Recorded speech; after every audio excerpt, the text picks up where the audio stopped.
Hi everyone, this is Nagendra. Today we are going to talk about breaking the noise, a data-driven analysis of urban complaints about New York City. So yeah, in this presentation we are going to explore different patterns in noise complaints across the city of New York.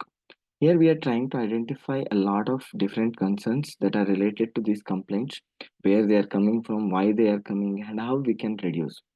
As the mayor of the city, you would like to reduce the noise around the city and make it more convenient to the newcomers and the visitors. Of course, New York is very famous, so it's like really important to reduce the noise and make it a pleasant experience for every newcomer. So, yeah, this is one of the main reasons why this analysis is important. Also, it can help uh, a person in administrative powers to reduce all these issues and might make policymakers' life easy and also help in planning the city better. Now, let us understand what kind of data we used. So, it's important that you know what kind of data we used to make this presentation and this data driven analysis. So we used data from 311 service request. There was around 1.8 million data, which was from 2022 till 2024. So we used 2 years of data, and we to understand what kind of data it had, we did check it and we realized that it had type of noise, location, time of the day, and the response time from 311 request. All these data sets, which is like very important for us for this analysis to understand how noise is impacting across the major parts of the city. And this also included certain very important informations like boroughs and what kind of complaint was given, and the location, which consisted of latitudes and longitudes. And also it had the administrative data, like which complaint was given where and how it was processed and what was the main reason for the complaint and which was the exact location. All this kind of data was there. So yeah, let us move to the key insights that we extracted from these data. So one of the main and simple key insight is count of noise complaints by type. So there are different kinds of noise complaints. As you can see in the chart, there are like noise, residential noise, street and sidewalk noise, commercial noise, vehicles noise, and all different kinds of noise. So it was important for us to understand that what kinds of noise are being reported more. So we can bring our analysis and the solutions to that with keeping it in mind that these kinds of noises are the one that we need to reduce. So after that, we did check which borough is getting more complaints. So as you can see in this, you can understand that Staten Island is the one which is getting least number of complaints. Yeah, let us move to our next insight. So this is a heat map which clearly shows that residential noise is more in Bronx, and it is like more than 250K. So there are so many reports from Bronx about residential noise.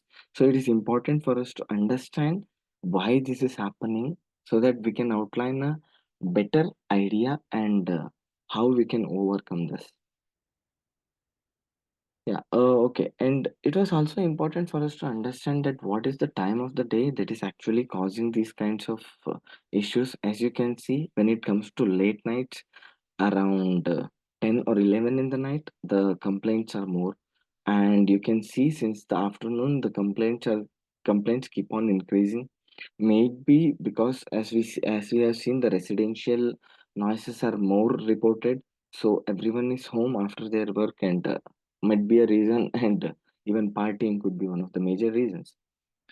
So yeah, so to know what are the reasons, I extracted a word cloud. So this word cloud, as you can see, loud music, party, banging, and pounding.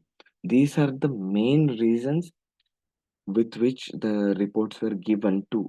So, loud music and party and banging are one of the major reasons for these complaints. So, as you can see, Manhattan, which is the center heart of the city, has a lot of complaints received. Yeah, the same is picturized here in a pie chart where you can see the percentage of noise that is spread across different boroughs. That includes Manhattan, Bronx, Brooklyn, Queens, and as I specified earlier, that Staten Island has the least.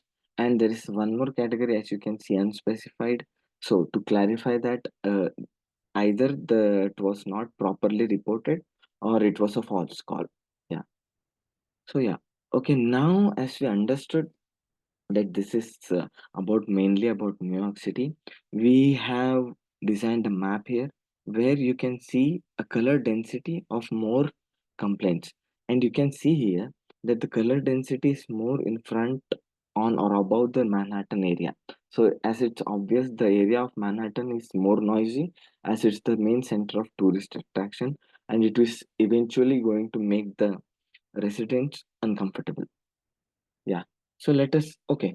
When we talk about the increasing noise, it is also important for us to understand how the residents or the police or the authority is putting effort in reducing the noise so that we can understand what are the policies that were taken and how we can improve it. So yeah, as you can see, over the time, the people have actually taken the responsibility, and the noise complaints have changed over time, and it's gradually, might not be drastically, but gradually it's going down, which is an important thing and a good thing as per our perspective. So yeah, and as the chart itself states, which boroughs resolve complaint the fastest? It's very important for us to understand which borough we need to focus more on and where we have to implement better. If the authorities able to solve the complaints easily, then it's important that we put more resources in the places where the complaints are resolved with a more time. So as you can see, unspecified, it's like the resolution time is more because, as I said, it might be a false call or it might not be an absolutely correct call. So it's like we can ignore that part. So let us come to the Manhattan. As you can see, Manhattan, which is more crowded, it's like very difficult for people to manage. But how can we improve it? That's what we are trying to understand here, right? So yeah, let's go ahead and see. Yeah. So one more thing, the most important thing was, do noise complaints follow seasonal patterns? Why this is important? Because if there is a seasonal pattern, then we can adequately distribute the resources or authorities can make proper policies so that the noise is reduced during that time. As you can see, the spring and summer are the maximum time where the noise is more, the two residential noise. Okay, so it's important for us to understand this summer and spring are the ones that bring more visitors, which will make the noise go louder and complaints will eventually rise. So how can we actually try to mitigate all this? Yeah, and one more thing that we wanted to observe was we wanted to see if over the period of the day, a particular day, how the noise complaints change. As you can see, afternoon and morning, the noise complaints are very less, but during evening, the noise complaints are very high. So it's obvious as the evenings are a little pleasant, and Manhattan is one of the most attractive places in the evening. So it's obvious that people will visit. And as you can see, that's the same thing. The noise is more that. So yeah, so after carefully analyzing all these patterns and understanding that there is a timely decline and there is more noise in the area of Manhattan and there is a lot of density of population in that particular area, so we did come up with certain predictive insights which are as follows. So if we don't take action, what are the problems that we are going to face? Yeah, so the complaints will eventually rise, no doubt about that. There will be sharp summer spike of in noise complaints, as you could see, and we will have to spend a lot more resources. Okay, and expansion of noises into new neighborhoods could happen because of the crowd. People will disperse, and the noise will eventually increase in the other places. And yeah, increased strain on resource leads and potential. This will lead to unresolved complaints. So, which is not a good thing on our part, right? So it's important that we see what are the actions that we can take. So we can do a targeted ordinance. See, for example, we have Manhattan as the focus, so we can put more resources in Manhattan during the night time and evening time as we have more complaints, and disperse the crowd so that the noise goes down. Okay, and we have to use seasonal campaigns every now and then. Mayors or any authorities can organize a lot of campaigns so that people get notified about the noises and the complaints that are being reduced, and they will be a little more careful while they are hosting a party or a backyard fun or anything. So yeah, it's also important that we contain the complaints in the current hot spots, so that if we are able to and successfully able to contain the noise in the Manhattan area, we will be able to reduce the noise that is going to spread. And if we can handle the resources properly in the Manhattan area, so the noise will not spread and it will not cause more noise pollution.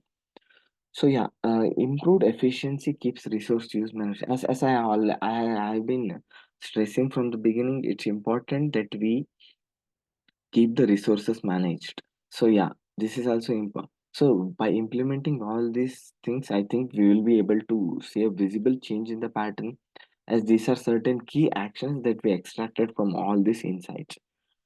Yeah, yeah. See, as I already discussed, though, these are the main prescriptions for the mayor.